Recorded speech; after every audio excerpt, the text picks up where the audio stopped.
Iya. Apakah ada usul ataupun saran ataupun harapan dari Gapensi ataupun rekan-rekan dari UMKM Gapensi ini terkait dengan perizinan saat ini? Apakah masih perlu disederhanakan perizinan untuk pembangunan konstruksi?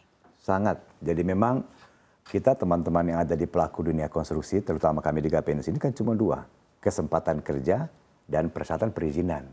Ya kan? Nah kalau itu diberikan kemudahan, ya bismillah teman-teman juga akan pasti banyak terlibat. Jadi kami memang lagi menggodok, ya. Nanti juga kami akan bertemu dengan teman-teman seluruh asosiasi untuk menyamakan persepsi supaya aturan nanti yang akan keluar yang bisa memudahkan kepada teman-teman seluruh Indonesia ini, para pelaku ini benar-benar bisa sejalan. Yang tadi saya sampaikan tadi bahwa selama ini kan pekerjaan 1 miliar. Sama syaratnya kita mengerjakan 15 miliar. Oke. Nah, untuk itu diberikan kemudahan.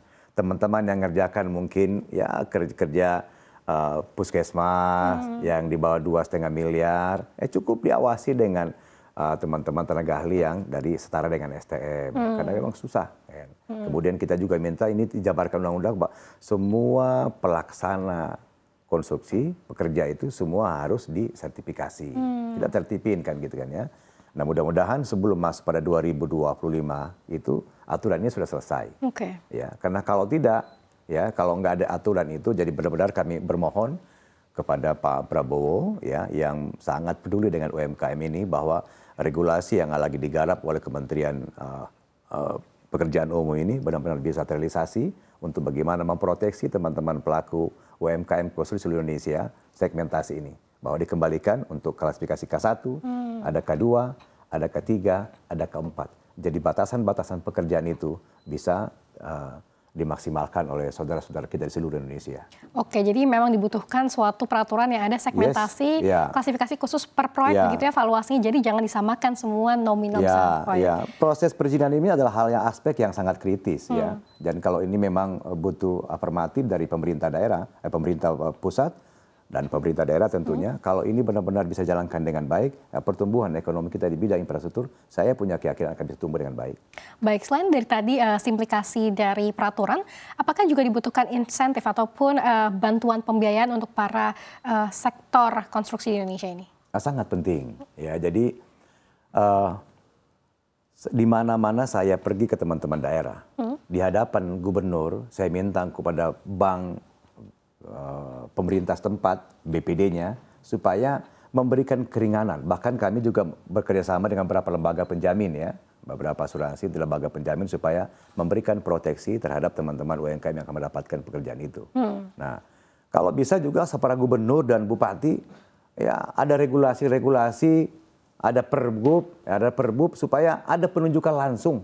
Proyek 300 juta, 200 juta, nggak perlu ikut lelang. Langsung dikerjakan supaya teman-teman UMKM yang baru belajar ini bisa ikut terlibat. Teman-teman adik-adik kita dari mahasiswa begitu banyak, ya kan, yang kepingin menjadi pelaku dunia usaha baru. Ya kata Pak Maman, Menteri UMKM, jangan lagi diistilahkan bahwa UMKM, tetapi pelaku dunia usaha. Nah negara kita butuh pelaku-pelaku usaha baru untuk itu. Nah mulainya dari menurut saya karena begitu besarnya proyek infrastruktur yang akan digelontorkan, ya memang akan menjadi segmentasi daripada UMKM, jadi regulasinya memang harus kita minta banyak mendapat perhatian dari Pak Presiden. Oke, namun menurut Anda juga apakah juga dibutuhkan bantuan kebijakan fiskal tertentu untuk para bisnis pelaku usaha konstruksi di Indonesia? Mungkin pengurangan pajak atau? Ya, menurut saya itu penting, itu sangat penting. Jadi kami beberapa kali melakukan dialog dengan beberapa teman-teman asosiasi, bahkan kami melakukan ke Kadin bahwa tentang fiskal ini, pajak ya, berikan kemudahan. Ya, banyak teman-teman pengusaha kecekik ini yang menyangkut masalah pajak. Kan gitu ya. Bahkan dulu kami nekat aja, gimana sih kalau pembayaran PPN itu jangan 2 kali motong dong, kan gitu kan ya. Nah polanya seperti apa, ayo gitu ya. Di negara lain sana, silahkan dia bangun rumah, pasang lampunya, nanti dia beroperasi baru dikulik pajaknya. Ya kan? Kalau kita di sini kan belum apa-apa sudah dipretelin. Nah menurut saya nanti itu bagian-bagian yang terkhusus ya memberikan langkah-langkah strategis dalam rangka kerikanan-kerikanan itu karena memang negara ini butuh pajak. Kalau nggak ada pajak juga bagaimana bisa kita bangun negara kita. Tapi untuk perlakuan terhadap teman-teman UMKM, ada perlakuan khusus terhadap pelaku-pelaku UMKM itu. Baik, jadi keringanan fiskal, kemudian juga pembiayaan ini dibutuhkan untuk para teman-teman UMKM konstruksi begitu ya Pak. Baik, kemudian kalau kita lihat saat ini kan memang kontribusi dari sektor konstruksi untuk PDB Indonesia ini masih di kisaran 9,92%, masih di single digit. Kira-kira apa dari Gapensi yang bisa meningkatkan lagi kontribusi sektor konstruksi agar lebih meningkat lagi, khususnya juga untuk membantu perekonomian 8% seperti keinginan dari Presiden Prabowo Subianto? Pak Prabowo dalam 100 hari ini akan menyelesaikan semua peninggalan proyek yang dikerjakan oleh Pak Joko Widodo. Kemudian dalam kurun waktu 4 tahun akan menyelesaikan program-program IKN yang tersisa.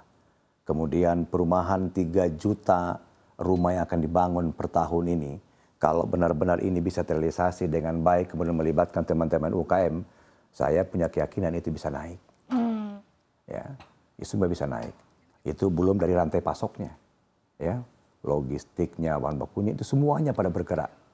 Nah selama ini kan teman-teman kita yang semacam menjadi tukang jahit itu pada mati, kan gitu ya. Bagaimana teman-teman yang main di baja, ya, itu pada repot semua urusannya. Belum lagi yang belum terbayar. Ya, jadi sudahlah, mudah-mudahan ke depannya tak ada lagi teman-teman kontraktor yang lambat dibayar, ya kan? Kemudian teman-teman UMKM di seluruh Indonesia itu benar-benar bisa ikut berpartisipasi, ikut berkompetisi, tentu dengan sesuai dengan mekanisme, dengan aturan yang ada. Nah menurut saya dari kedua kementerian aja ini, dari PU dan Perumahan, ya, Pertanian, ini sungguh amat luar biasa Mbak, kalau ini benar-benar ada regulasi yang berpihak kepada teman-teman pelaku UMKM, ya, belum lagi masalah pembiayaan. Nah, itu kan sangat-sangat kita rindukan pembiayaan itu.